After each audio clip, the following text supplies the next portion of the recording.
আসসালামু আলাইকুম ওরহমতুল্লাহি ওয়াবারাকাতুহু। প্রিয় বন্ধুরা, আপনারা সবাই কেমন আছেন? আশা করি খুব ভালো আছেন। তো বন্ধুরা, আপনারা দেখতে পাচ্ছেন এখানে আমি অনেক কিছু কাটাবাছা করে রেখেছি। হ্যাঁ বন্ধুরা, আমি দুপুরে রান্নার জন্য আগের দিন রাত্রেই সব কিছু কাটাবাছা করে নর্মাল ফ্রিজে রেখে দিই। এই বুদ্ধিটা আপনারাও অবলম্বন করতে পারেন। আপনারা দেখতে পাচ্ছেন এখানে আমি পেঁয়াজ, কাঁচামরিচ, টমেটো, ধনিয়া পাতা কেটে রেখেছি। আমি এটি নর্মাল ফ্রিজে রেখে দেব এবং বন্ধুরা, খুব সহজেই দুপুরে রান্নাটি করতে সহজ হয়ে যাবে।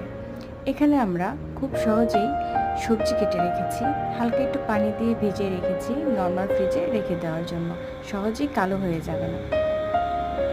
আপনারা দেখতে পাচ্ছেন বন্ধুরা, এখানে আমি মাছ ধুয়ে রেখেছি, এগুলোকে আমি সুরমা মাছ বলি। এই মাছ দিয়ে আমি এই সবজি দিয়ে কালকে দুপুরের জন্য রান্না করব এবং এই সব কিছু নর্মাল ফ্রিজে রেখে দেবো। আপনাদের কেমন লাগলো বন্ধুরা জানাবেন। ধন্যবাদ।